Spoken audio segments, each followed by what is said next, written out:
This is Interpreting Wine host and founder Lawrence Francis welcoming you to a special series celebrating the 30th anniversary of independently owned wine and spirit importer Louis Latour Agencies. Across these 5 episodes recorded in April 2020, you will spend time with 4 of their producers as well as hearing from agency senior management, discovering the diversity of producers in their portfolio, which includes interesting characters and wines from the new and old world, long-established producers as well as newer ones, and we'll go in-depth with cognac producer Frappan, a first for the podcast. To go along with this series, Louis Latour Agencies are very generously running a prize draw featuring a case of 6 wines from the series. To enter, you need to be on their mailing list before 9 a.m. on Monday the 15th of June 2020. The winner will be drawn and announced on the Louis Latour website on the afternoon of Monday 15th of June 2020. So do be sure to use the link below to sign up and for full prize draw terms and conditions.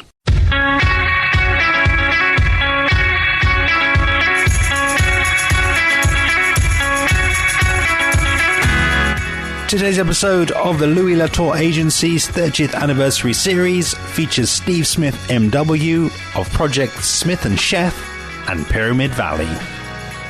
Steve first charts his journey and early career at the forefront of some of the most iconic New Zealand wine brands in the world, including Villa Maria and Craggy Range, before discussing his very personal path to becoming an M.W., before we go in-depth into his current twin projects, Smith and Sheth and Pyramid Valley. And he takes us into the glass with 2 wines from the Smith and Sheth range, the Wairau Cru Sauvignon Blanc 2019 and the Cru Cantera 2017. Enjoy. Well, sort of goes back a little way now, so I'm a first-generation wine guy in New Zealand. My family have no history in wine, but actually my great-grandfather was one of New Zealand's most famous bootleg whiskey makers, so there may be a gene passed down to me through that. So yeah, when I left high school, actually, I was very keen to be an architect. But I saw this role, I love science and I loved agriculture, and I saw this role as a research technician working in the Ministry of Agriculture. And it was they paid you to go to university and you worked at the same time. I thought that suits me down to the ground. I was only 17 years old when I left high school, so I thought I can still go and do my architecture stuff. But when I took this role, and it happened to be the first project team that I was posted to was a team that was working on phylloxera in New Zealand.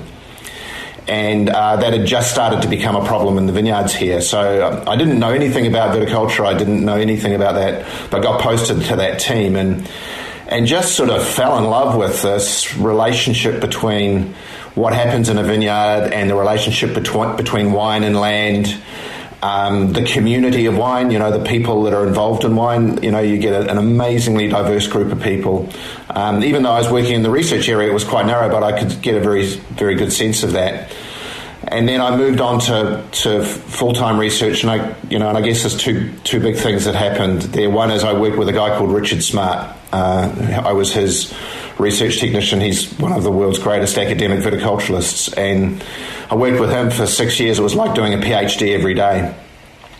He was a guy that said every morning when we started, he said, "What are we going to learn today?" And at the end of the day, he'd say, "What did we learn today?" So it was really good for my mind, and I think that's what great academics do, is they make you think. And during that process, I got a scholarship to go to Napa Valley and spent 6 months at Davis and in Napa, just at the time when Mondavi was starting there. This was in the mid-'80s. Their great crusade in wine, and Bob Mondavi was still very closely involved, so worked quite a bit on those properties. And I just came back from that and decided this is what I wanted to do. I just loved the place, but I didn't want to stay in academic all my life. I wanted to get involved into the commercial area. And then when I worked for George Fistonich at Villa Maria, when he was actually in receivership, so he was financially really in trouble, but he managed to convince me to go and join him from a safe government job to a company that was in receivership. But the thing about George is he had a vision for what he wanted for Villa Maria, and that was 30 years ago, and it has absolutely come true for him. what he wanted to do. But to be part of his team, a small team of people in a Dalmatian-oriented family, which is very, they're very close when you work for those people. It's you're as much part of the family as you are anything else. And it was like doing an MBA every day with George, because you had no money, but you had this vision. So it was like, how do you go about doing this?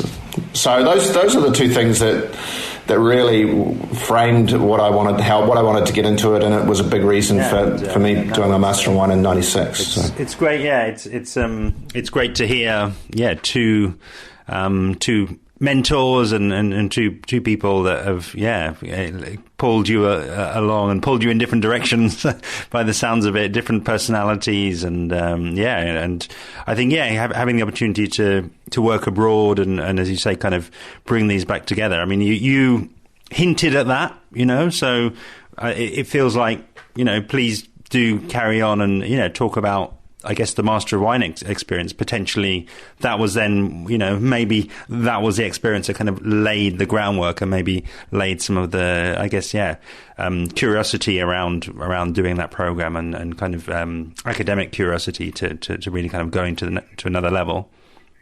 Yeah, I guess the academic side of things has always sat with me, so.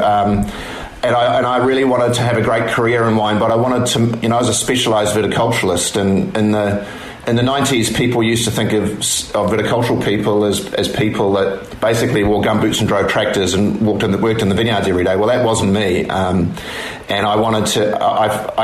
I found out a great love of wine. Working with George, you get exposed to every part of the business. I had a great love of marketing. He had a great marketing professor at that time.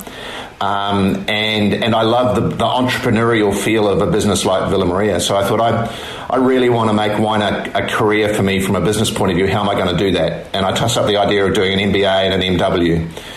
And then at that time, there was no other viticulturalist in the world was a Master of Wine. I had a couple of very good friends that had passed it. And I thought, well, what the hell? If they can do it, I can. And the competitive side of me came through and said, well, this would be quite cool if I can get this and be the first viticulturalist in the world to have it. That's going to be a great stepping stone for my career. So I just went fully into it really, really hard and just immersed myself in the world of wine for 2 years until I sat the exam. And it was again another great way for me to get immersed into this topic, which, the great thing about the Master of Wine is it's not just about the wine, it's about the history of wine, the culture of wine, the business of wine. In fact, my worst paper was my viticulture paper. It was really quite funny, but it was just such a great thing to do, and certainly when I passed it, it did give me the stepping stone that I was really looking for, and was one of the large reasons why Terry Peabody approached me in 1997 to come and start Craggy Range for him. So, or at that stage, it wasn't Craggy Range. He didn't know quite what he wanted to do, but the Master of Wine played a really, really big part of that. And I guess also I've sort of got an entrepreneurial spirit, and Craggy was definitely going to be that project. It was a great thing to do, and a big part of my career. And the academic side hasn't gone away either. I spent when I finished at Craggy, I spent 3 years as Chancellor at Lincoln University and all of these things. So there's still a little side of me that loves academia.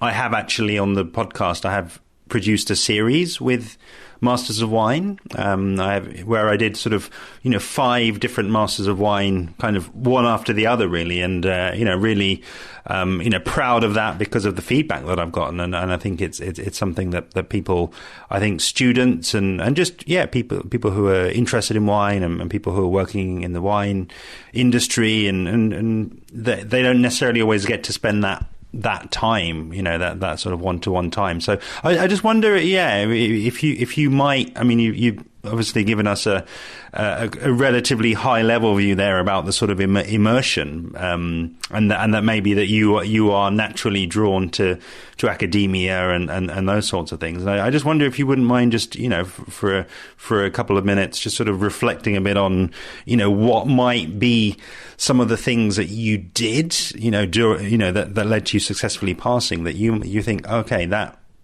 kind of made the difference there. And it might be something that you could share with somebody that's maybe, on the program themselves, or, maybe has gone through and maybe is sort of, potentially even struggling, because I do know a lot of people do give up along the way. It's a great question, because it's, when you start on the path of the Master of Wine, it's almost overwhelming, the scale of this thing. It's a really, really big topic, and it's very hard to get your head around how am I going to learn all this stuff. So there was a couple of things. I mean, I think the years I spent with Richard was very good, because academia teaches you how to think and think in a certain way. But also I for the first time in my life, I thought I needed to get my mind in the right space to be able to do this. So I taught myself accelerated learning, which is basically a way of getting your mind in a space to be able to absorb and retain and reflect on a huge amount of information quite quickly. So that played a really, really big part, and it sort of defined how I did things. I actually became more insular in how I did it. So instead of talking around with groups of people, I just did things by myself, worked out what I needed to know, became very focused on the way that I did it, became very disciplined, unusually for me, for the 2 years in the lead up to the exam, gave up everything else in my life. I just got married, actually, so Laura moved into the old house at Villa Maria, which was pretty old and decrepit. I look back on it now, and how the hell did Laura put up with moving into that just when we got married? But anyway, so I think it's this idea of getting your mind set to learn, and I think that's like, I'm not a great natural taster, but when I get my mind in the right space, I'm a really good taster. And so, some people I used to go to the monthly sessions in Sydney, because that's where Neil Hadley was running it, and so I used to go across to Sydney every month. And I used to come back from that just feeling terrible, because all of these guys were such great tasters. And they're just great natural tasters. Yeah. So I had to get myself into the mode to become a really great taster using my own way of doing it. So I developed my own way of doing it. And then the art of the Master of Wine that people forget is writing. So you have to take your tasting notes and your way of tasting and put it on paper. And I think that is the discipline of doing that under the time pressure of the exam and having to answer the questions in the way that they wanted. That just takes practice. And so by being able to write, and a lot of people struggle because of the idea that they've got to write this down. I know what this is, and then they just scratch this answer out. But the poor marker on the other side of the world is marking it and going, well, geez, I've got no idea what this person's talking about. Yeah. So being able to write really well, being able to, I mean, the Master of Wine is still is a very English institution, which is fantastic. Much more global now than when I was studying, but still the standards of communication from a written point of view have to be very high. And a lot of people, again, don't spend enough time, practicing how do I write a 40-minute essay properly. And sorry, just so that I'm clear then, who was giving you feedback on those essays? Because, again, we know how it turned out and that it turned out very well. But who were the people that were giving you feedback on those 40-minute essays that you were testing yourself on? So Neil Hadley was my tutor, and so he was really good. So I just sent them across to him. I also had a friend in New Zealand who was an English teacher, so I used to flick them off to him. And then once you get into the rhythm of it, it actually becomes a more of a natural thing.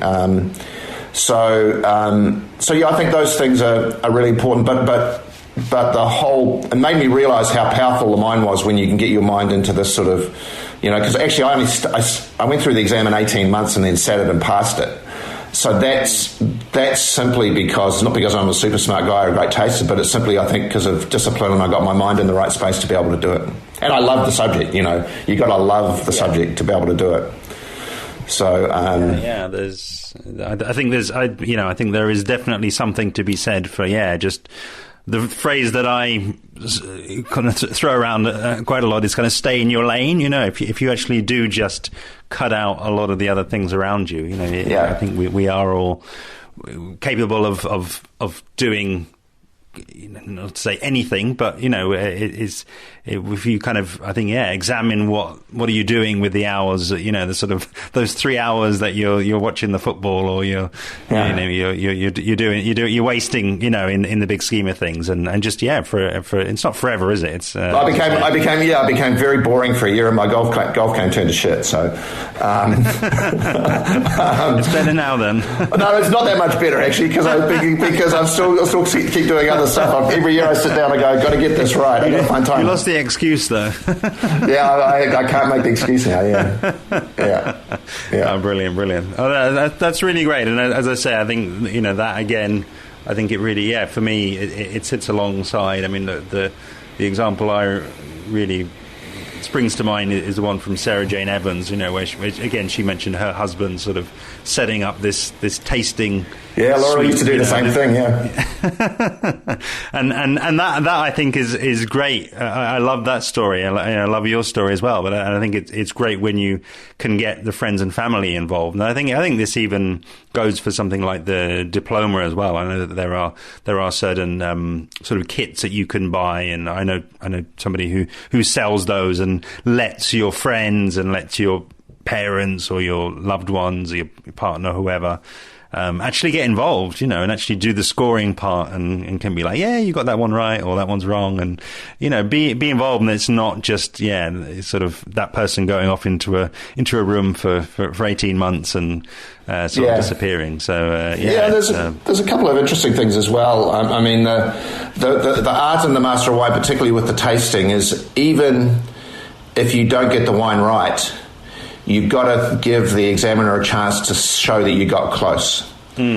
Because it's getting harder and harder to pinpoint this stuff exactly right now. You're making, you know, great Chardonnay in our country here, that the dead ringer for white Burgundy. So you've just got to give yourself a chance to be wrong, but to get half the points or 2/3 of the points for that particular question, then you'll get through. But so you've got to do that. And then, I mean, I had a wonderful, I don't think I've ever shared this publicly. I've shared it privately quite a few times, but when I passed my Master of Wine in 96, the exam results were released on a Friday morning in the UK, and I happened to be in the UK at that time. And 3 months previously, I'd arranged to have a dinner with John Casson, who was an MW and chair of the Institute at that time. And we just known each other through various things. And he said, next time you're in town, come for dinner. And we booked the dinner for this Thursday, which was the night before the MW result was. So I'd been busy doing my trade stuff, going to John. And then as I'm getting ready for this, I thought, he's going to know, because the results are out tomorrow. He's going to know. And so all of a sudden I just had this this is going to be a horrible, horrible dinner. Anyway, so I thought I was just having dinner with John and Hortense, but I arrived at John's house and there's a bunch of other masters of wine there. And I'm going, you're joking. You know what's going on. You've got these other guys here that you're all having a good time, and I'm waiting for my exam result tomorrow that's going to determine how my career is going to go. This is really not fair. Anyway, we sat down for dinner. I drank about 2 bottles of Pommery by this stage because I was so uptight. And we sat down, and then out comes the sommelier that John had with a magnum carafe full of what looked like an old white wine, and he went round the table. He went round the table and poured everybody and gave my glass last, and then he looked at me and said, "Steve, you should tell us what this is." And I went, "You're joking."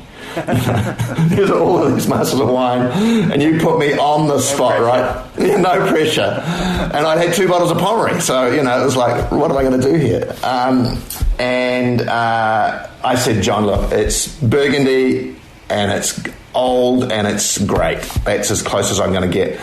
And then he brought out the bottle, and it was a Magnum of Louis Jadot Le Demoiselle. And I'd worked at Jadot in 1995. So it was an older vintage. It was like an 82, I think. And he gave me the bottle. He said, I know you'd love a Jadot wine to start with, and you might like to have a Jadot wine as your first wine as an MW. So he told me that night. But everybody else at the table knew, so it was all a setup. But it was this brilliant sort of bit of English theatre, and people can't forget the Englishness of this institution in the really best way. And the wonderful thing now is it's truly global, so you have people from all walks of life, all different backgrounds. And it's definitely thrown off the cloak of an old English institution to a very modern global institution that just happens to be based out of England. It's a great group of people, and I guess I wish I could get to spend more time in it. But when you're doing other things, it doesn't find time. But it's a really great institution of people, and if people feel they want to do it, if they're passionate about it and they're disciplined enough to do it, go for it. Yeah, brilliant. And thanks for sharing that with us. And I think it's, as I say, again, this is a topic and a whole sort of podcast in itself. So, we might hopefully record another one later down the line. So, with that sort of segue, do you want to pick up the story? I believe it was Craggy Range, and it sounded like you were, on the verge of totally different set of experiences there now, and with the freshly minted Master of Wine in your back pocket. That's right. And so I was really keen so I've been working for Villa for 10 years, and really keen to really get into the business side of this. We'd been growing a lot of Villa and creating a bunch of sort of quite innovative ways to grow grapes and finance those operations and things. But Terry Peabody came along and asked me to help him buy some land. He was keen to get involved in the New Zealand wine industry, didn't know what he wanted to do, but just wanted to get involved. He thought it was a good thing to do. His wife and daughter were the reason behind it. Timing was everything, so at that stage, the last piece of the Gimlet Gravels land was up for sale by tender. And I know Villa wanted 100 acres of it, and which meant there'd be 200 acres free. Well, not free, but not that Villa didn't want. So I hatched a little joint bid where Terry bidded for the property, bought the property. I hadn't even met Terry at that stage. He had bought it sight unseen. He hadn't seen it, and we sold 100 acres to Villa and kept 200 for himself. And then we met in March 1998, and he said, I'm really keen to get involved in the wine business. We've got some land now, but I want to know what else we could do and all that sort of stuff. So they came across on a weekend in March 98, and we spent the weekend together. I'd always had this dream, if I ever had a chance to own a winery, it'd be called Craggy Range, and it'd be in this valley making single vineyard wines from around the country. And so he bought into that idea, and he said, well, if that's your idea, why don't you come and put your idea in place with us? Our simple thing is, my wife and daughter got me into this, so we got to do this right, otherwise I'm going to be in trouble. Two is, the goal simply is to be within his lifetime. He was about 60 at that stage. Within my lifetime to create one of the great wine estates of the world, and I want the wines sold in the great restaurants of the world. So that was a pretty easy, I knew what I needed to do then once I understood what he wanted. Yeah. And so away I went. And the cool thing about Craggy, it was like establishing something from absolute scratch. I was 36 years old, never run a business in my life. And Terry said, go for it.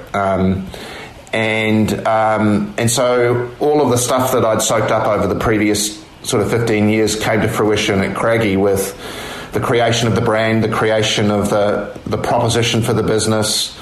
We made a decision to go to Martinborough to plant Sauvignon Blanc, not Marlborough, and that's because the great Marlborough Sauvignon had already been created in Cloudy, and there was an opportunity in Martinborough. The Gimlet Gravels story at that stage internationally was very new, so we planted Syrah on that property, which, apart from Alan Limmer and John Hancock, there was no other Syrah in the Gimlet Gravels at that stage, and they were very small, so It was like we were just going and great. Terry, we had a lot of business discipline sitting behind it, but he was great at just saying, just go for it, Steve. You trust your instincts and go. I'm really busy. We want to make sure that Mary and Mary Jean stay close to it so they know what's going on, and particularly around the restaurant and the brand, and they have an opportunity to make an input into that. But let's create a great business. And for Terry, he didn't want to have a small little boutique. He's not a small little boutique guy. He's an industrialist by background, and so he likes things. So my balancing act was to keep the fine wine focus and the impression of exclusivity, but create these expensive wines, but in some volume, so you could create a great business around it. So that was a fantastic project. 16 years I was at Craggy, and it was a fantastic project. So I loved it. Those are wonderful things, really. When you tell these things in hindsight, it all looks like it was all planned out, doesn't it? Yeah. It's this life of chance, right? I believe you play, and everyone plays their own part in creating opportunities for luck. And how Terry got to me was just luck. But I gave him the opportunity to by what I'd done previously. So I think you've just got to give yourself the opportunity to get lucky, and certainly with that, and with the Craggy project, I realised towards the end of that, for me anyway, that I wanted to do something. My next project was going to be something quite different, but much smaller.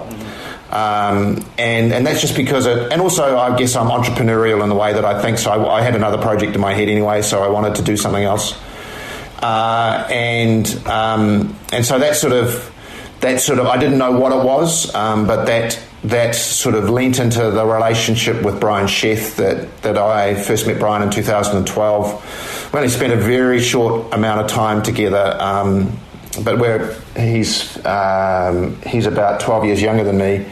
But we just sort of clicked it off. He's a true fine wine guy, loves New Zealand, big environmental philanthropist, very successful tech entrepreneur.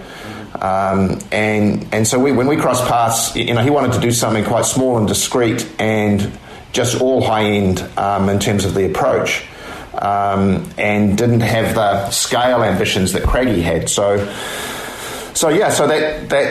that gave the opportunity for the next step, which is the Smith and Sheth wines, which is our fine wine Negose brand, and the purchase of Pyramid Valley and Lowburn Ferry. So the sort of idea behind this business was, can you put a collection of small, high-end fine wine New Zealand producers under one ownership banner and one sort of business banner, but retaining their individuality? It's a little bit like what AXA have done with their properties in Europe.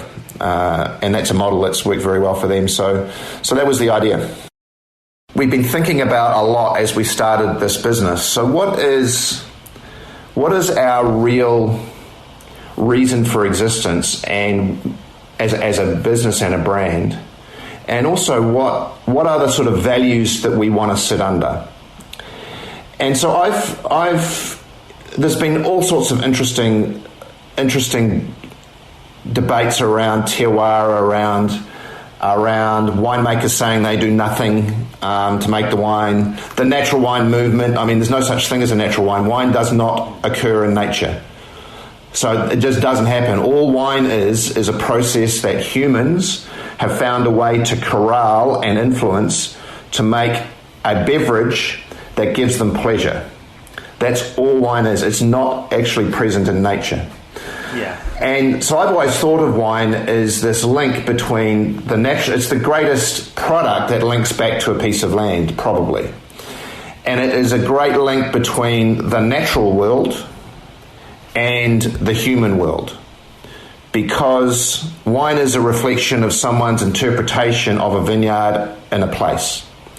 And different humans have a different interpretation of that. So it's this link between, wine is this link between, people talk about terroir as being just soil and climate. It's not. It's soil, climate, and culture. So we were thinking about, what does our relationship as people in our business look like in the natural world? So we are a biodynamic producer our winemaking is, we're not going to classify it as natural wine because I don't believe in the term, but it uses almost no inputs. It is a very true reflection of the land and our relationship with it. So what does that look like? So, that's where the word natural comes from, because natural is our link with nature. And also it's a cultural thing for us, as we have to be natural in the way that we go about doing things. If we as people are forcing things in a way that we don't believe in, then it's not right to do it. And then the M.A.D.E term, so this natural M.A.D.E, M.A.D.E's actually an acronym for 4 words. And those 4 words are our human part in the business, and those 4 words are modern, art, design, escape. So those art, design, escape.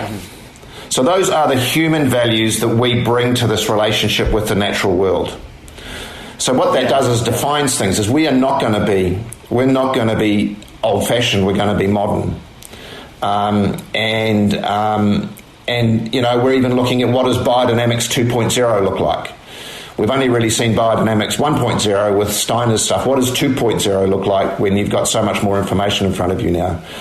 Art is every sort of component of what we do, from the winemaking side to the way the labels look, the branding and all that sort of stuff. Same with the design part of it. Brian and he loves architecture, I love architecture. So the design of everything is really, really important, down to the design of the human experiences when people visit us. But the really interesting thing in this is the word escape. And so this idea of escape, even in these crazy times, is a really valuable word, and it's something that actually impacts on the human psyche quite strongly. Because people in this crazy world, they do just want to get away from it from a little bit. So this idea of escape actually is part of, we designed ourselves a little Latour and wine bar in the middle of Havelock North in a sort of very unarchitectural little courtyard. How can we make this feel like people have escaped from the rest of the world? And so when you give that as a design brief, that actually is really quite strong. Even from a wine point of view, the one thing I don't want people to do is to pick up a bottle of Smith & Sheth wine or Pyramid Valley wine and say it's nice.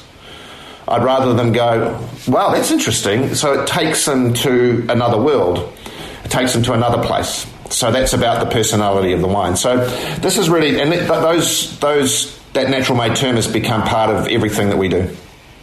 So I'm really looking at how do we bring that to life from a communications point of view is going to be quite interesting. That's why I think this is a great thing for us to work through in the next few years. Particularly, I think the opportunity now is even greater. I think the crisis that the world's in at the moment is setting a set of human values up that become really important.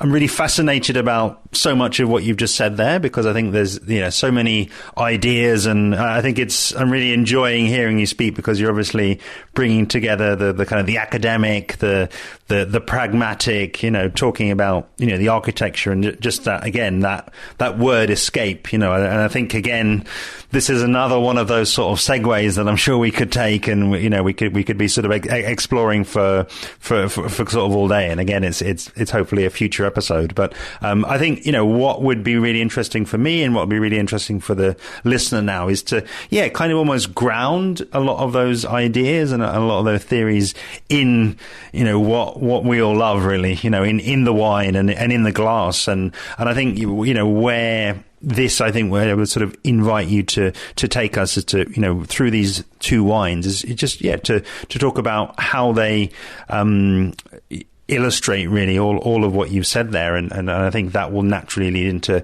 talking about the terroir and the growing conditions, but then also the culture that you mentioned also as your understanding of being that critical third part of terroir. Yeah, exactly. So, the first wine that we've got is the Sauvignon Blanc from 2019. It's from Wairau. So the Wairau is the Maori name for Marlborough. So it's from the Wairau region. So all of our wines have the Maori designation for the region. What's the story behind this one? What's special about this wine? So the forgotten vines in Marlborough now are the old vine Sauvignons. So these are Sauvignon Blanc vines that are older than 20 years old, growing in these really, really stony soils that used to be where the original plantings happened for Sauvignon Blanc in Marlborough in the 80s. That's when these vineyards were initially planted. So these very stony pieces of land that were no good for anything else but growing grapevines, no good for sheep, no good for wheat, no good for cherries, but great for grapevines. And as Marlborough has expanded over time and the proposition from Marlborough has evolved, the definition of the Marlborough style has become quite different from what these vineyards produce. Mm-hmm. So the style has become quite powerfully aromatic, quite grassy, quite passion fruity, but certainly a lot of flavour, a lot of freshness, a lot of energy, very, very much about flavour and aroma. One of the reasons why these old vineyards have been forgotten is these vines yield about half what a normal Sauvignon Blanc, younger Sauvignon Blanc vineyard growing on the more fertile soils does, which makes these powerful wines. Yeah. So these old vines are quite low cropping. The grapes just don't have the grassy character. They have a much more floral, limey, almost like a hay paddock type smell to it, or it's almost like sort of walking through a citrus grove in the summertime, where you've got definitely the impact of citrus, but you've also got these sort of floral, diverse collection of meadow plants that you can smell, but it's definitely not grassy or that sort of thing.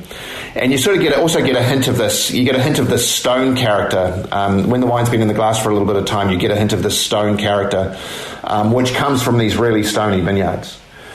And then on the palate, it's very tight.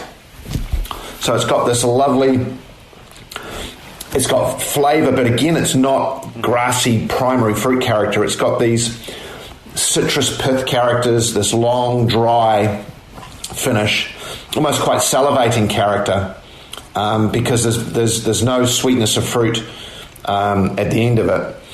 And it makes you want to go back for another glass. And the reason I love drinking these Sauvignons, but they're also Sauvignons that are fantastic with seafood. So the challenge with New Zealand Sauvignon sometimes it's got too much flavour and too much character. So from a food point of view, it can be a little tricky. So the point of this wine is, one, these vineyards exist. Yeah. Two, they're sort of out of favour with the winemakers that want to make the big, strongly flavoured wines. And also it's out of favour with a lot of growers because the yields are low, they want to rip them out.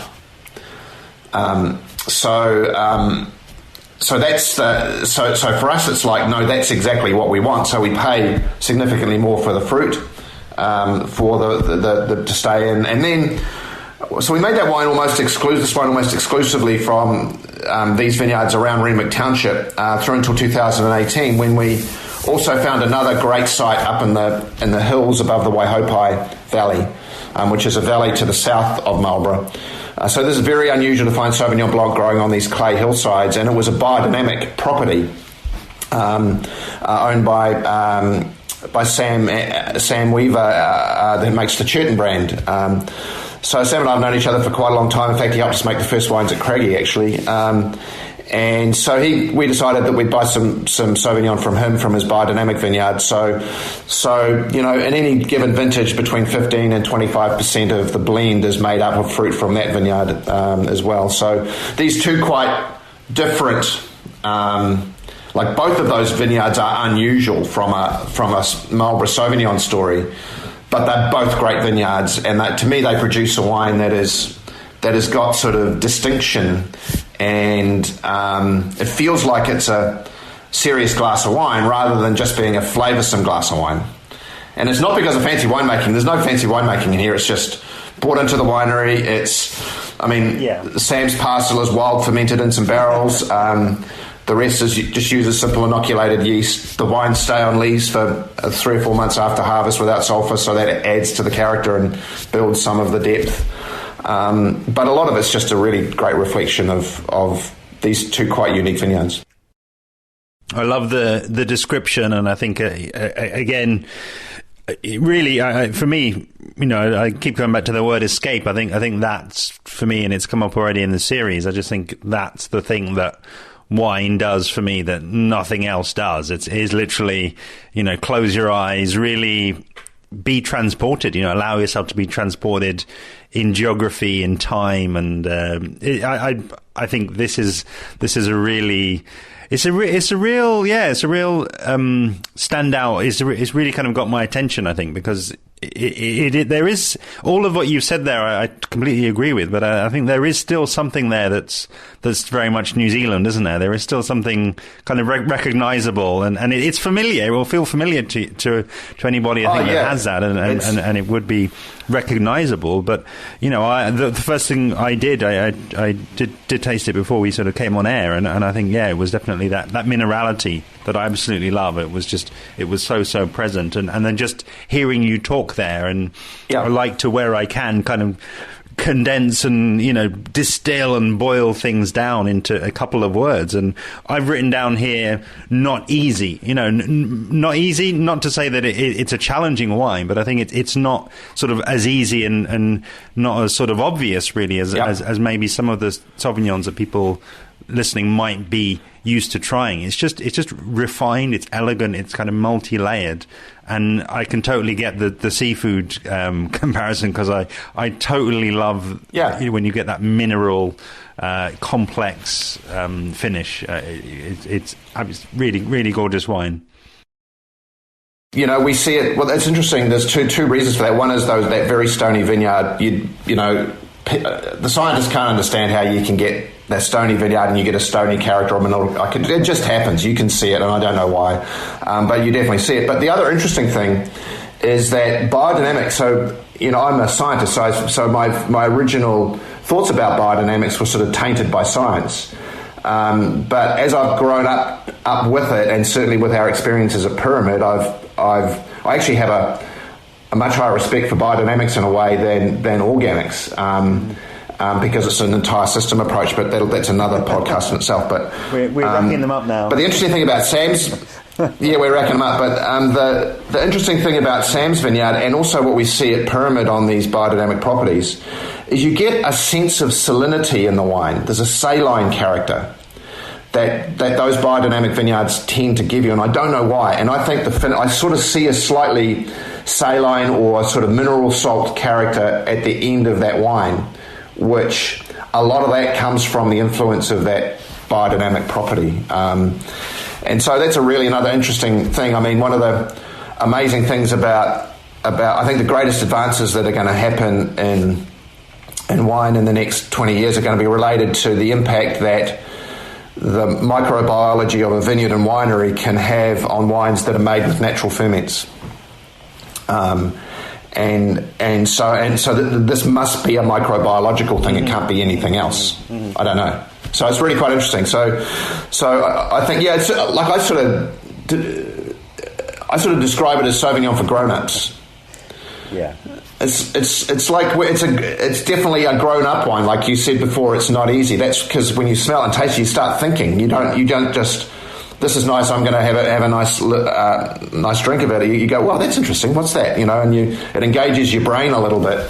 And that's definitely the feeling that we want people to have when they try these wines. We've spoken about the different ranges there. I mean, how sort of many other Sauvignons do you have in the range, and how kind of might this sit? So this is the only one we have under this. Yeah, this is the only one we have under the Smith and Sheth label. Under Pyramid Valley, we are under Pyramid, because we originally looked at Sam's vineyard in Marlborough for some fruit for Pyramid Valley, for a really high-end Pyramid Valley Sauvignon. So one of the questions I ask myself is, where is the Dagenau of New Zealand? Like, no one's going there. Everyone's playing with oak ferment or lots of leaves or all this sort of stuff. I don't think it's the way to go. The way to go is to find an awesome vineyard and just let things happen in a way that's right for that vineyard. So we've got a little project under the Pyramid Valley label. We make a Marlborough Sauvignon that comes entirely from Sam's vineyard, just a couple of hundred cases. And then again, being different at Pyramid, the other thing we've asked ourselves is why is there not much Sauvignon Blanc made out of North Canterbury, which is where Pyramid Valley's home is? Because there's quite a lot of Sauvignon Blanc planted there, but it's trucked up to Marlborough to be used as a minority component in a lot of those wines, and there's not many people making it. So we thought, this should be good. This is interesting. Let's go and see if we can find a vineyard. So we found 2 little vineyards for Pyramid to make a North Canterbury Sauvignon, which is first vintage was 2019, and it looks terrific. So different to this wine. Feels like it comes from the Loire, actually. It's really Loire-like. So those are the 3 wines: 2 under the Pyramid label, 1 under Smith and Sheth. Was thinking about hearing you talk earlier, I think as well. I do love, and again, maybe that modernity of the M.A.D.E. coming out as well. I do love listening and hearing the story of winemakers in the New World. Because you do have people who are sort of right there at the forefront. And if you, whatever you want to call this in terms of a different wave, I think. Where you've got the sort of the craggy ranges and the cloudy bays and, this kind of internationalization. But then it's something I picked up. I was over in Oregon, actually, earlier in the year. And I had on the very last evening, I had a very fascinating conversation about, these like micro plots that are out there, and they exist in the New World, and they I think they just take somebody to champion them and to often climb through some godforsaken bit of land and seek out and really have the passion to let those forgotten vineyards, as you say, kind of express themselves, and there's some real surprises out there in the New World. Yeah, there's definitely. I mean, no single country has exclusivity on a great piece of dirt, right? So I think, I mean, we've got to remember the New Zealand wine industry the modern wine only started in 1980, and at that stage we didn't know a hell of a lot. So this is New Zealand 2.0, really, probably 3.0, because we had a pioneering one after that. So you're finding, I'm excited about the opportunity. I see a bunch. I'm sounding like an old guy now, but I see a bunch of people in their late 20s and early 30s doing some young people doing amazing things. And I just hope they get the opportunity to shine, because it's quite a different environment now in New Zealand in terms of the ownership, and the entrepreneurial side of New Zealand was the generation that I was in. And I just hope these young people get an opportunity to really shine, because boy, there's some great talent, and when you're early 30s, you got no fear, right? So you just go for it. And there's some really great producers doing that. And it's interesting. I mean, there's a sort of New Zealand cultural thing, which is a lot of people in the world say, well, why? And we say, why not? And, so that's because we've had to, this little island in the South Pacific, miles away from anywhere, we've just had to think about doing things in our own way. And that's why, the New Zealand wine industry's come from nowhere to somewhere in a generation. That doesn't happen anywhere else in the world. And it was just, if you look at the reasons for that, there's a whole lot of sort of technical reasons for that and rational reasons, but a lot of it goes back to the culture here, which is saying, why not? Why not? Let's have a go. Yep. So it's interesting. So I love it. Yeah, I'll get down there one of these days. I've not had the pleasure yet. Well, that's when the escape thing really happens, because it takes you to a place. And you're talking before about these crazy people finding these amazing pieces of land. I mean, that's exactly the story of Pyramid Valley. Mike and Claudia spent 12 years looking around the world and found this incredible property, and they spent 20 years of their life getting it going, and we're the benefactors of a great piece of land, and now a vineyard that we've got an opportunity to really make great. So it's pretty special. I love it. Shall we move on to the Omahu Cantera? Saying that right? Yeah, the Cantera. Yeah, because I won't preempt a lot of what you're going to say there, but I've read the back and did try this as well, and I was quite surprised. It took me to a different place again on the reds. Having had a lot of good, excellent Syrahs and obviously the Pinot Noirs that New Zealand is most famous for. This took me in a completely different direction. So I'm really interested to hear the story of this one. Yeah, well, this is a classic example of why not. I guess so. This a piece of land that I probably have closer affinity to than almost any other land in New Zealand is the Gimmick Gravels wine growing district. When I was at Villa, we first started making wine from that region in 1987, and then we bought the land at Craggy, and so we've had a close association with it now for over 30 years from its inception, and spent a lot of time in setting up the appellation and all those sorts of things. It's a very special, old riverbed, gravelly soils. Mm-hmm. To make full-bodied red wines out of Syrah and Cabernet and Merlot and these sort of things, you need New Zealand's warmest area, not New Zealand's coolest area. So that ticked all those boxes, and the wines definitely had a stamp of place. So when you got a great Gimmick Gravels wine, you knew you had something from somewhere different, and it was good. And I guess one of the hardest things about Craggy actually was knowing I was leaving a vineyard behind that I'd planted, that was now 15 or 16 years old and coming into its prime. So we excuse me, we were very keen to have a Gimmick Gravels Red in our Smith & Sheth portfolio. And looking at my experience there we could see the rise in. So Cabernet was a minority variety, but the new clones of Cabernet showed that actually Cabernet Sauvignon was probably at the heart of most of the greatest wines from the Gravels when you had the clone right and they were planted correctly. And the same could be said for Cabernet Franc, which is sort of a little forgotten red, and particularly in the Gravels because it's quite hard to grow because it's susceptible to drought. And then we looked at the Merlot side of it, and I thought, we made some great Merlots at Craggy, and Craggy still do. The challenge with Merlot in the Gravels is that because the soils are so stony, it doesn't tend to give you the rich, plummy, velvety tannins that you find in Bordeaux from Merlot to complement Cabernet Franc and Cabernet Sauvignon. Yeah. So I thought, what else could do that? Tempranillo. I'd seen what Warren had been doing at Trinity Hill with Tempranillo over those years. And I looked at that wine and I always thought, that'd be a lot better wine if it had some Cabernet in it, in my view. Yeah.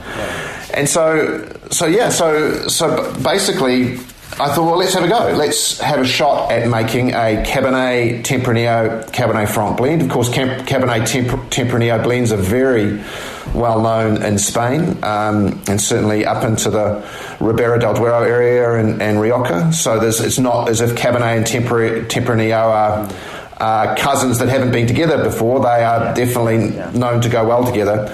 The other benefit about Tempranillo is it handles drought really well, but it's also quite resistant to botrytis. Mm-hmm. So if you looked at the climate change challenge that's coming up in Hawke's Bay, is the greatest risk is rainfall at harvest. So I thought Tempranillo is going to give me the natural risk management thing by using that variety instead of Merlot. So we saw some fantastic Cabernet Franc and Tempranillo. Warren Gibson helps me make these wines. The 2016 was the first vintage. Mm-hmm. It was not co-fermented, so those components were fermented separately. So 2017 is the first vintage of, I guess, the real Cantera, which is Cabernet Sauvignon, Tempranillo, Cabernet Franc co-fermented. And then a portion of that is aged in American oak as well as French oak, so that it gets a little bit of the whole Rioja Ribera story. So it's called Cantera. Cantera means the quarry, and this vineyard that we have is right next to the Craggy Range land. Yeah. And that Craggy Range land was going to be a quarry. It was bought by a concrete company to be a gravel quarry. And basically 4 of us, this was back in 88 and 89, four of us saved that land from being turned into a quarry, led by Alan Limmer and John Buck. So it's sort of a little bit of, again, a bit of a nod to to a bit of history for this area. So that's why it's called Cantera. The Spanish, obviously, we've got Tempranillo in it, but there's also quite an interesting little Spanish history in Hawke's Bay. There's quite a lot of Spanish mission architecture in Hastings and in Napier. And one of Hawke's Bay's founding winemakers was Anthony Vidal, who was the nephew of Joseph Sola, who was New Zealand's founding winemaker, who of course was Spanish. So it's sort of a little nod to that bit of history as well. Yeah, so this surprises the hell out of a lot of people. This one, I do love it when this comes together, because I don't think you can see my notebook here, but I wrote down under this one when I tried it just before. I wrote Spanish Reds, and then I wrote significance, and I circled it, and I just felt as though this was a total homage, and you brought out like all of the sort of reasons why there, and kind of the full story, and I think it really does. It does do a lot of those things, I guess, that you would find in those blends, in those sort of quite classic Spanish regions. Yeah, I mean, there's definitely a classic feel to it. The last thing I wanted it to do was feel like something from the New World. So I felt like it needed to obviously have a nod to the gravel. It still feels like a Gimmer Gravels wine to me, because it has those gravelly tannins which you see in a lot of those really good Gravels wines. But it's definitely got some of its origins to those great wines. Yeah, and I think, and maybe it's coming through in the soil or the climate, but it just does feel that bit more refined, I would say, than some of the wines that you get. In Spain, they can be quite muscular. They obviously have very very hot weathers, but different kind of soil types. But I would definitely echo that. Totally reminiscent and that word homage that I use. I think that's there, but it's sense of place. But at the end of the day, what underpins everything is its approachability, and it's drinking absolutely gorgeously. The blend, the balance, the harmony. It's doing what it needs to. Well, the cool thing about making this wine too is because it's a field blend. We pick them all at the same time. You're making your decisions there and then. So that. A lot of winemakers don't like that as a way of doing it, but actually it makes you really, really think about the season, what it's like, what these grapes are looking like, and then you commit to it at that point. So, and I like the idea of doing it like that because it means that everything is together from the start. I think with Smith & Sheth, the wines that we've shown today are sort of almost like at the two extremes of the wines that we make. We've got the Sauvignon Blanc is from Marlborough. Most of the wines that we make for Smith & Sheth are actually from Hawke's Bay. So if you're in New Zealand, it's a very strongly Hawke's Bay story, very strongly Chardonnay and Syrah story. So that's sort of the core of it. What we've looked at today are the two wines at the extremes of that. So, I think Hawke's Bay is one of New Zealand's oldest wine growing region, but it has a great history, but also has got an opportunity, particularly with Chardonnay. There's no one really reflecting this range of terroir and sites in Hawke's Bay that actually exist. So that's sort of, I think, at the core. Brian and I both love great Chardonnay. So at the core of what we're doing is this collection of Chardonnays that reflect probably some of the greatest Chardonnay vineyards in the country. And so that's sort of at the core of the story. And so those wines are small volumes at the moment. We have a little bit of Chardonnay in the UK, but more of that will be as we refine what we're doing and we get to see it. I think people, certainly in New Zealand, they see us as a Chardonnay and Syrah producer. I think globally it will be more a Sauvignon Blanc lead with these little interesting pieces of Chardonnay and Syrah around it. So, yeah, but that's the beauty about the proposition, which is vineyards of exceptional quality. that gives me a license to roam. You know, we make a straight Cabernet Franc, which people, we just released it, and it's just people love it. To continue the Spanish story, we make a little bit of Albarino, which I think is a fantastic, great variety for Hawke's Bay. Really great variety. And again, little would you know, but that is the first wine that we sold out of in our first releases. So, and it's not cheap either. It's like a 25 quid Albarino, so it's not cheap. But people love it, you know, and it just it's got personality. It takes you to a place that's not your normal place. So that's the beauty about the whole idea of the Cru label, is that we get this opportunity to roam, which suits my personality. I love it. Yeah, I completely love it. I think, you know, what I do really is, you know, really look to really move into kind of the last part of the interview. Really, I was just going to say, I'm really enjoying the way that you've told these stories, and as I say, dipped into the academic and gone into the winemaking, but ultimately, brought us back into the glass there. And these are certainly wines to seek out for anybody that's listening. And in kind of classic style, really, I just invite you. I know that we're sitting here April 2020. You know, for anybody listening back to this in a few years' time, it's been a pretty weird few months, really, hasn't it? All over the world. Yeah, it has. And I think I'm finding it, and I think some of my guests are finding it, you know, a challenging time to look too far ahead, because there just are, you know, global uncertainties on these massive scales. So, but that being said, you know, we will get over it. We will move forward, and I just really sort of invite you to look ahead. You know, what are the sorts of things that you're looking forward to, be that in the context of the brands that you've, you know, kind of taken us around and given us the tour of the region, of wider winemaking. You know, looking forward, what are the things that sort of are standing out for you? Yeah, well, I mean, in amongst this chaos that we've had over the last 2 or 3 months, it's been a very unusual harvest period here in New Zealand, because we've been in lockdown. So as a business, we've been allowed to operate as an essential business. So we managed to convince the government that wine was an essential business. So, and of course, at harvest time, it obviously coincided at exactly that time.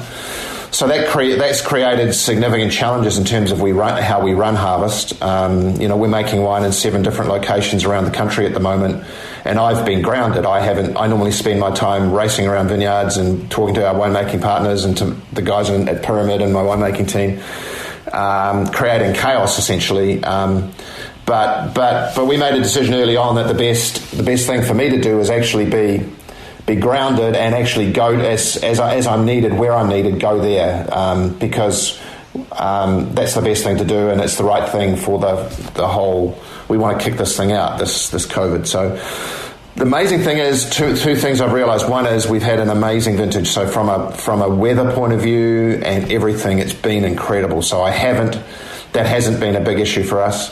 And 2, I've got amazing people that work with me. And whether they be, you know, Beth and John Forrest at Forrest, where we make the Cru Sauvignon, or Warren Gibson, or Hugh, who makes the wines at Pyramid, everybody does a fantastic job. So I've felt like a bit like a conductor without an orchestra this year. It makes me realise what great people we've got, and also how great a vintage we've had. So the cool thing is, I think we've got certainly the greatest Chardonnay and Pinot Noir that I've ever been privileged to be close enough to making anywhere at Pyramid Valley for this vintage. So that's sitting in there. The exciting thing, that wine will be released in 2.5 years' time. So that's really something to look forward to in the chaos of what the next two years is going to be.